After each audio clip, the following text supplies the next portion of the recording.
بیا مو هم وخت په خیر، ستړي مه شئ درته وایم. او د خپرونې په دې برخه کې زموږ سره سرطبیب پارسا عبدالرحیم زی میلمه دی، تکړه شاعر لیکوال. که څه هم مخکې مو یاد وکړله ویل چې د پردې تر شا مو خبرې کولې، ویل چې موږ د اقتصاد په برخه کې زده کړې کړي دي او همداسې په یو دفتر کې کار هم کوي. خو دا چې شوق او علاقه یې د ادبیاتو سره زیات ده، د شاعرانه محفلونو سره زیاته ده، د شعر او شاعرۍ سره زیاته ده، نو همدې مینې دې ته کش کړی دی چې دی هم شاعري وکړي او حتی بله شعرونه ولري. تقریبا 12 کاله کېږي چې په همدې برخه کې کار کوي. پارسا صاحب ستړي مه شئ او سهار مو نیکمرغه. مننه، تاسو نه مننه کومه. خدای وکړي چې ټول هېوادوالو دا روزه په خوشحالۍ خوښۍ سره شروع کړې وي او عبادتونه یې کړي. خدای پاک د خپل دربار کې قبول او منظور کړي. مننه کوم. ډېره زیاته مننه. پارسا صاحب، ځینې کسان دي چې یو شی ورباندې تاثیر کوي، یو موضوع ورباندې تاثیر کوي، بیا الهام اخلي او دې ته فکر کوي چې باید په دې اړه باندې شعر ولیکي. ځینې کسان بیا دا وایي چې نه، یو څوک مین چې درد وویني او بیا شاعرۍ ته مخه کوي. 12 کاله مخکې داسې څه پېښ شوله چې تاسو شاعرۍ ته مخه کړه؟ ډېر اساسي پوښتنې ته م اشاره وکړله. مینه که موږ ووایو مینه نه تنها بعضې دوستان، بعضې خلک د مینې هدف تنها دا ګڼي چې یو هلک د جنۍ سره، البته مینه وطن سره، خدای سره، رسول سره، وطنوالو سره. نو واقعا ما هم د دې ټولنې ناخوالې، د ټولنې دردونه وکتل. نو زه موږ ته هم همداسې یو الهام راغی. البته دا د یو الهام خاپیرۍ ده. نو په هر که یو څوک ووایي چې زه مثلا ادبیات یې لوستي وي یا ډېر زیات تعلیم یې کړی، تعلیمي لحاظه، نو که چې د هغه داسې ووایي چې یاره زه شعر جوړوم، چې هغه ته الهام رانشي، په هېڅ صورت هغه نشي کولی چې شعر جوړ کړي. نو موږ ته هم همداسې یو الهام موږ د پوهنتون استادان هم ګورو چې شعر نشي لیکلی. دقیقا همداسې زده کړه ورکړي، په دغه برخه کې کار کوي، د قافیه او وزن ټول تعریف کوي، خو شعر نه دی لیکلی، شعر نشي لیکلی په هغه اندازه. خو موږ داسې کسان ګورو چې بېسواده دي، هغوی خوندوره شاعري کوي. دقیقا همداسې د ولسي شاعران موږ د هغوی ډېر زیات مثالونه لرو. نو واقعا د هغوی در حال کې چې هغوی لوستې نه دي، هغوی په تخنیکي پلوه په د شعر په لیکلو باندې نه پوهېږي، خو هغه په ذات کې لکه کوم رقم شاعري چې هغوی کوي، هغه هر څه پکې مراعات شوي، طبیعتاً مراعات شوي پکې. نو دقیقاً واقعا 12 کاله مخکې فکر کوم چې د کرزي همدغه دوره وه، انتقالي دوره وه. په دې وخت کې دغه شاعري، دغه وخت کې دغه ناستې، ادبي ناستې څه ډول وې چې تاسو الهام واخیسته او تاسو د شعر علاقه پیدا شوه، داسې تشویق شوئ چې تاسو باید شاعري نوره هم ادامه ورکوي ویې کړئ؟ 12 کاله مخکې زه په 11 صنف مکتب کې متعلم ولم. نو موږ بیا کلي کې یو ټولنه درلودله زموږ، البته موږ د قوم په نوم باندې وه، چې هغې کې شاعران او ادیبان ول. نو زه بس بعضې وخت کې دوی ته کېناستېدم، ما د دوی د شاعري او د هغه څه لوستنو واقعا زما هم ډېر زیات شوق پیدا شو ورسره. نو هماغه اوس موږ ته د دې استا شوق وشو. بیا دوستانو هلته مشرانو استادانو هغوی تشویق کړلو، موږ یو څه ولیکل، در حال کې زیات غلطیانې درلودلې هغه وخت سره. نو د هغوی تشویق اوس موږ تشویق کړلو، موږ ته لارښوونې وکړې. نو هماغه اوس بس تر اوسه پورې په مخ روان یو. واقعا پر دې باندې به غږېږو چې څومره شاعري لرئ او کتابونه مو چاپ کړي دي، نه مو دي چاپ کړي، خو مخکې د هغې نه د یو شعر اورو. یو شعر به لکه مخکې له دې چې شعر شروع کړم، غواړم چې یو لنډ بحث ولرم. لکه څرنګه چې د ژوند ټول ابعاد دي، ژوند هر برخه، هر بخت خپل ځان ته ضرورتونه لري. نو که ووایي چې موږ تنها خال ته شعر ولیکو، نو دا به هم انصاف نه وي. یا ووایي که تنها وطن ته ولیکو، صحیح ده، وطن هر څه په موږ حق لري، خو ژوند ډېر ناخوالې لري. باید د ژوند په هر بود لپاره هر اړخ باید راواخیستل شي په شاعري کې. نو ډېری ځوانان دي، موږ تاسو د دې شاهد یو، کوکنار کري که نه کوکنار. مخکې وختونو کې ډېر زیات وله، اوس هم ممکن ځینې سیمو کې بیا هم زیات شوي. دقیقا. نو زموږ ځوانان د دې ناځوانه بوټې له لاسه در په در دي. نو ما هم یو، البته زه ورته شعار وایم، په دې خاطر باندې چې دا خلک باید عام هغه ولري، مفهوم ورته ورکوم. نو زه غواړم چې د کوکنارګل په هغه باندې یو او ګل ډېر خوندور هم دی، ښایسته ګلان لري. ښایسته ده، خو په حقیقت کې کولی شي دا موږ دوا لپاره هم استعمال کړو، البته په دوا کې، خو دا حد لري.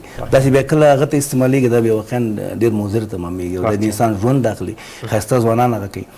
نو د شعر عنوان ده ای ګله د کوکناره.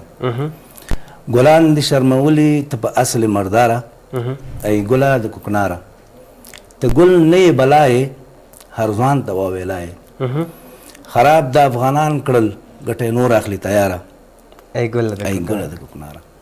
چې نه کوي فکرونه ستا وشیندي تخمونه، دانا نه دی دا شخص کار څومره وي هوښیاره، ای ګله د کوکناره. وطن به مو خراب کړي ځوانان به مو برباد کړي، زما خو په کار نه یې که ډالر شي او که دیناره، ای ګله د کوکناره. پارسا وایي چې بس کړئ دا څرنګه هوس کړئ، حلال فصلونه وکړئ چې خدای نشي بیزاره، ای ګله د کوکناره. واقعا ډېر زبردست و پارسا صاحب. فکر کوم چې دغه دا هم الهام دی ځینې کسانو ته راځي هغه وخت کې چې دغسې یو حادثه ګوري، دغسې یو حالات ګوري، نو تاسو همداسې کلي ته تللي وئ، همداسې ځای ته تللي وئ چې دا غزل در په یاد شو که نه، څوک مو ولیدل چې په دې حالات باندې اخته وله، په نشي باندې روږدی و چې دقیقا هغه وخت د کرزي صاحب وخت پورې کوکنار ډېر زیات کرل کېدل، تقریبا د نیمې دورې پورې. نو ما داسې یو څوک وکاته چې د هغه پلار خپله کوکنار کرل، کوکنارو بوټي کرل، د ده د زوی په دې مرض باندې مبتلا شو. نو بیا همدارنګه دلته د پولسوخته خواته تاسو به تلئ کابل پوهنتون سره خواته، نو ډېر ښکلي ښکلي ځوانان دي، ډېر بااحساسه، در حال کې ماسټریانې لري، خو بس حالاتو متاثره کړي دي، داسې بدبختي رامنځته شوې د هغوی دغه کې. نو په هغه اساس باندې ما چې دوی ولیدل نو ما ویل چې یاره دې بخش کې باید هم واقعا شی ولیکئ. 12 کاله مخکې و تاسو مکتب کې وئ چې شاعري مو شروع کړله، ولې اقتصاد، ولې مو ادبیات ونه لوستل چې په دې برخه کې نور هم مخکې لاړ شئ؟ تر حده پورې ما لکه پوهنتون کې مې نه دی مطالعه کړې ادبیات، تر حده پورې ما ادبیاتو کې ډېره زیاته مطالعه کړې ده، استادانو نه مشورې غوښتې دي، ورسره ناستې مو لرلي.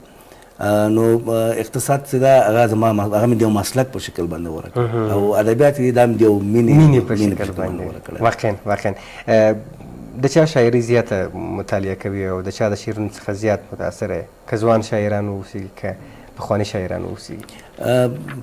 شاعري خو لکه رحمان بابا شاعري مخکې له دې چې زه په دې شاعرانو بحث وکړم، شعر باید وخت پورې تړلی ونه اوسي، باید داسې څوک یو څه ووایي چې هغه دوامداره پاتې شي. لکه رحمان بابا شعرونه چې دي هغه هېڅ کله داسې شعرونه نه دي چې د وخت مطابق برابر شوي، هغه د تل لپاره به هغه ژوندي پاتې دي دغه شعرونه. همداسې ملنګ جان بابا شعرونه دي، د اوس وختو ټول شاعران ته غلور دي، پیر محمد کاروان صاحب شعرونه دي، نو دا مطالعه کوم.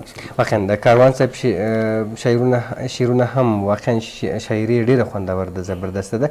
د ځوانو شاعرانو سره څومره ناسته ولاړه لري او ځوان شاعران څنګه ارزوي، نسبت د هېواد د مینې او نسبت د حالاتو، نسبت د هغه اوس چې حالات مونږ ګورو، شاعري څنګه ارزوئ تاسې؟ ځوان شاعرانو واقعا ډېر نوي ابتکارات په شعرونو کې راوړي دي او د ستایلو وړ دي.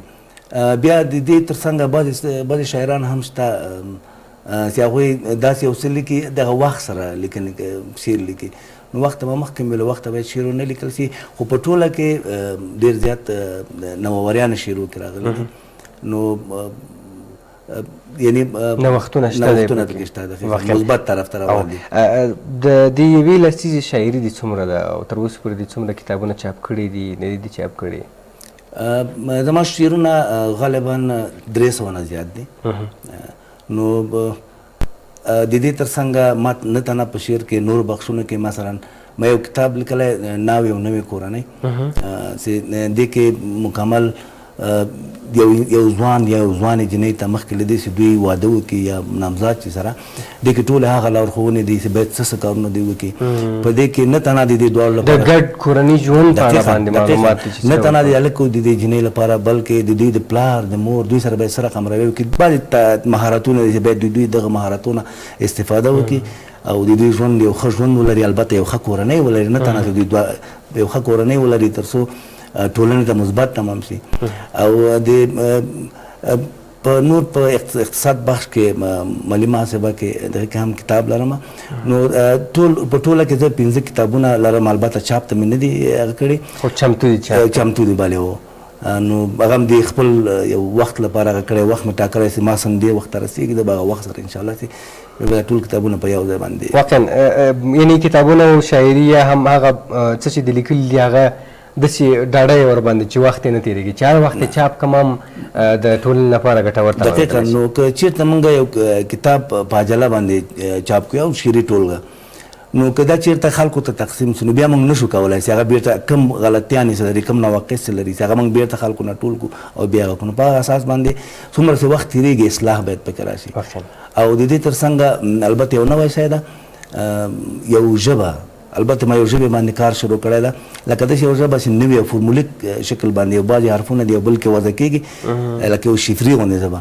په دې باندې ما کار کړی نو انشاءالله چې دغې زیات فوکس مې په همدې باندې چې په همدغې ژبه باندې زه کار وکړم البته دې ژبې لپاره تر هغه معلوم هم نه ده انتخاب دا یو اختراع هم ده دقیقا چې د ځانه څخه یو ژبه جوړوي دا نو مشکله کار هم دی دقیقا نو لکه څرنګه چې موږ په ریاضیاتو کې فورمولونه لرو نو هغه فورمولونه یو څه لاسته راځي نو ما هم داسې یو وروسته ډېر ژور فکر کولو نه ما ته داسې یو څه هغه وشو احساس غوندې راته وشو یو الهام غوندې وشو ما باید حروفونه سره مختلف هغه کو میکس کو سره حروفونه ته یو هغه ورکو لکه یو ریټ غوندې ورکو یعنې دا حروف باید دغه حروف په مقابل کې کله چې دا لیکل کېږي باید دغه حروف ورسره ولیکل نو یو ژبه منځته راوړي د ګرامري لحاظ او د هر لحاظ ټول پکې مراتیږي واقعا تاسو ستر کار کړی دی او دا هم ستر کار دی هر څوک یې نشي کولی په دې برخه کې ستاسو بل غزل یا نظم څه چې مو ذهن کې وي اورئ درنه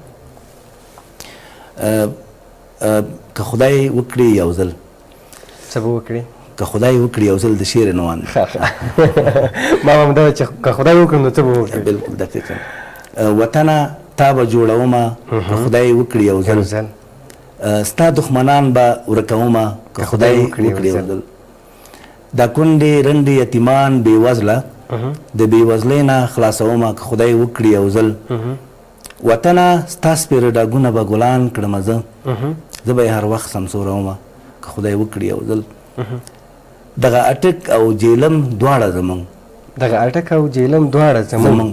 د بل د لاسه خلاصومه که خدای وکړي یو ځل دا زه پارسا د خدمتګار یم زما ګران وطنه سر به په تا قربانومه که خدای وکړي یو ځل ډېر زبردست پارسا صاحب په لنډو کې پر دې باندې غږېږو در سره چې شاعري دې ډېره لنډه ده او ډېره خوندوره هم ده ځینې کسان دي چې ډېر اوږده ردیفونه قافیې یا هم دا چې بیتونه تقریبا 10 ته یا هم 12 ته رسوي ستاسو په اند باندې اوږده غزلونه ښه دي که دغسې لنډ غزلونه دقیقا ډېر اساسي موضوع ته مې اشاره وکړه همیشه په ټولنو کې په دې باندې بعضې دوستان نیوکې هم کوي موږ خپل هم په دې ډېر زیات بحث کوو ځای ته کتل لکه ځای ته کتل موقع ته کتل که چېرته یو شاعري ډېره زیاته اوږده یو غزل ډېر زیات اوږد دی نو واقعا بعضې خسته کوونکي لکه ټایم زیات نیسي نو هغه آډینس هغه کم کسان چې اوري تا شاعري اوري هغه ته خسته کون تمامېږي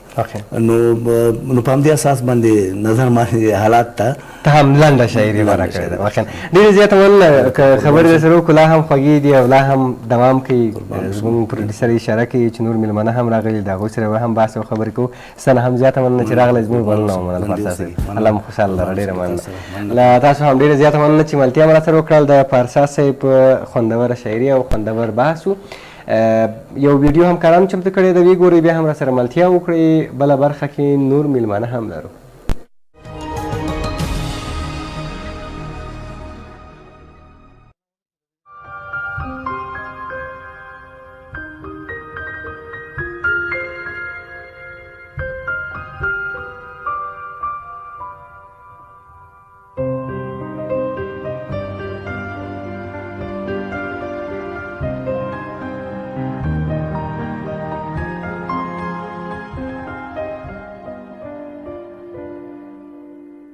دریای امان در جغرافیای امروز و پهنه آبی گفته می شود که خلیج فارس را از طریق خاور تنگه هرمز و دریای عرب یا دریای مکران وصل می کند. سواحل خاوری در شمال این دریا و سواحل شمال عمان و بخشی از کوچک امارات در جنوب آن جا دارند. به طور رسمی در سازمان‌های بین‌المللی و زبان‌های دیگری آن را خلیج عمان می‌نامند، اما در جغرافیای اسلامی دریای عمان نام دارد که در قدیم شامل منطقه فعلی دریای عرب نیز میباشد و گاهی به آن دریای مکران و دریای خزر نیز میگوید. جزیره شیطان یکی از جزایر بسیار کوچک ایران در این دریا واقع شده است. در منابع تاریخی قدیمی تر تمام پهنه این خلیج و دریای عرب فعلی را مجموعاً به نام‌های دریای مکران و بحر اخضر و در بعضی منابع اروپایی قدیم به نام دریای اریترا و دریای رومیروم و دریای هندوس نیز یاد کردند که گاهی به کل اقیانوس هند و پهنه‌های آبی مرتبط آن نیز گفته می شود.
نام این دریا با همراه دریای عرب امروزی از سوی جغرافیای نویسان مسلمانان هند مکران که گویا تغییر یافتند ماهی خوران است که اروپاییان با تلفظ مکران به کار بردند.